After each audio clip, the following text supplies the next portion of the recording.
l'origine du projet, c'est déjà le comité de lecture des AREJ, qu'on appelle dans un comité de lecture des textes destinés à la jeunesse, qui est proposé depuis quelques années par l'ERACM.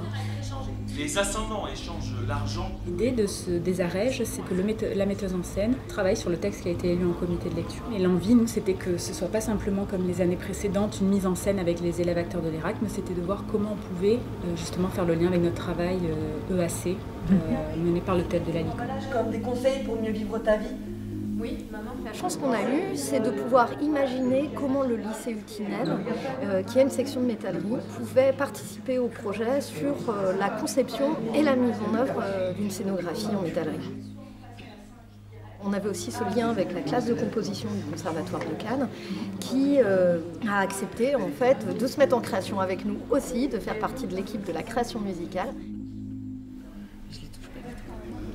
J'ai voulu profiter du fait que la démarche de la création soit très collective pour être dans une discussion permanente avec les musiciens, avec les constructeurs, avec les comédiens, et puis que cette dramaturgie du spectacle, on l'invente ensemble et qu'on construise le sens du spectacle ensemble.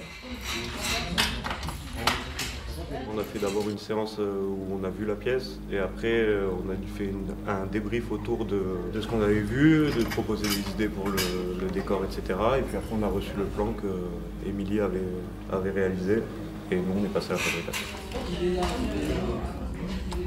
Ce projet a permis de mettre en avant notre pan, notre volet de ce métier, c'est le côté artistique. Parce qu'il y a effectivement ce côté artistique dans le métier de la métallerie. Et on a vu vraiment des élèves pratiquer, en même temps acquérir des compétences avec beaucoup de plaisir. Il y a eu de véritables échanges entre les élèves acteurs de l'ERAC, par exemple, qui sont venus au lycée donner des conseils sur les postures, travailler sur l'oralité avec nos élèves, et puis les élèves du conservatoire qui sont venus s'essayer à la soudure et puis découvrir effectivement l'univers de la métallerie. Donc on est vraiment sur un échange, un partage d'expériences. Pour donner une cohérence à la musique, on s'est dit qu'on allait travailler avec les élèves du lycée Hutinel. Donc on est allé enregistrer les bruits qu'ils ont fait dans leur atelier. Et les élèves, ils nous ont vite accueillis, ils nous ont vite montré tous les sons que les machines produisaient et j'ai trouvé ça super inspirant. C'est quelque chose qui est à la base du travail d'électroacoustique, d'aller chercher les sons dans la nature, dans l'industrie, etc. C'est vrai que ça fait partie en fait d'une certaine école de la musique électroacoustique qui est effectivement d'aller enregistrer des sons un peu partout et ensuite de récupérer ces sons-là, de les mettre en studio, de les transformer pour en faire de la musique. Ouais, cette façon, on va voir. Je la vois cet après-midi, donc.